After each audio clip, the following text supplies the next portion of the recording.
होय हो. जेवण घेऊन येणार होता ना हॉटेलमधनं, आणला नाही? आई शपथ, त्या कामाच्या नादात गडबडीत विसरलो का? काय तुम्ही सगळं विसरत.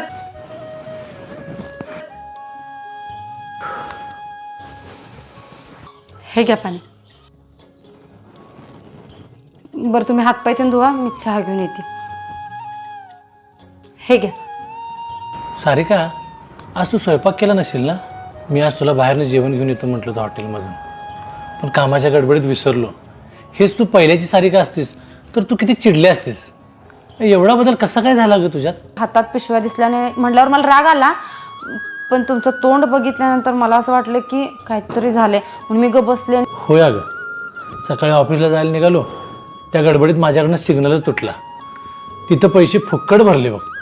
तिथनं ऑफिसला गेलो, उशीर झाला म्हणून साहेबांनी तर एवढ्या शिव्या दिल्या, त्या टेन्शनमध्ये दुपारी जेवलं सुद्धा नाही. पाहिलं तर डबा बघ आहे तसा आहे बघ.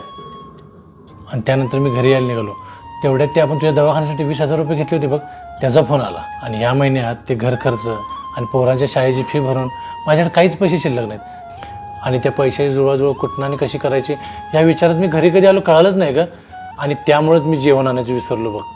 मगाशी ऑफिसमधनं आल्यानंतर तुमचं तोंड बघितलं का नाही, तेव्हाच मला कळालं होतं काय तर झालं असणार, म्हणूनच मग मी गप्प बसली. दिवसभर तर टेन्शन होतंच, पण आज मी घरला आल्यानंतर तू जर भांडणं काढली असतीस तर मी सगळं मनात ठेवून गप जाऊन झोपलो असतो. आधी मी तुमच्यासोबत भांडणं काढत होते, पण नंतर आता एवढा वर्ष संसार तुमच्यासोबत करते, मला सगळ्या गोष्टी कळत गेल्या हो. आणि आता तुम्ही मला काहीच कमी केला नाही एवढ्या वर्षात. तुम्ही तुमचं कर्तव्य पार पाडताय. मग मला जर तुमचं तोंड बघून काय झालंय ते जर कळत नसेल, समजत नसेल, आणि मी जर भांडणं काढत असेल तर मग मी बायको कसली. आणि जसं तुम्ही माझं सगळ्या गोष्टी पूर्ण करणं, इच्छा पूर्ण करणं जसं नवऱ्याचं कर्तव्य आहे, तसं बायकोनं पण नवऱ्याचं तोंड बघून त्याच्या मनात काय चाललंय हे समजून घेणं बायकोचं कर्तव्य आहे ना. म्हणून मी जाऊ दे म्हणून सोडून देते काही गोष्टी. आणि आता तुम्ही आहे की नाही एवढं जगाला तोंड देताय, पण घरात येऊन जर माझं तोंड बघून तुम्हाला जीव द्यायला वाटत असेल तर मग माझा काय उपयोग.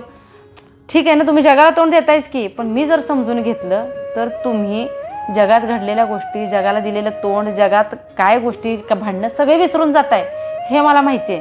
त्यामुळे टेन्शन घेऊ नका, मी हाय समजून घ्यायला. आणि आता खिचडी लावतो, खिचडी खाणार ना. आता पंचपक्वान्न काय मी बनवत बसणार नाही बघा, तुम्ही बसा, मी बनवते खिचडी. सारिका, एखाद्या पुरुषाला त्याच्या घरातल्यांची आणि तुझ्यासारख्या बायकोची जर साथ मिळेल ना तर त्याला जगात दुसरं काय सुद्धा नको बघ.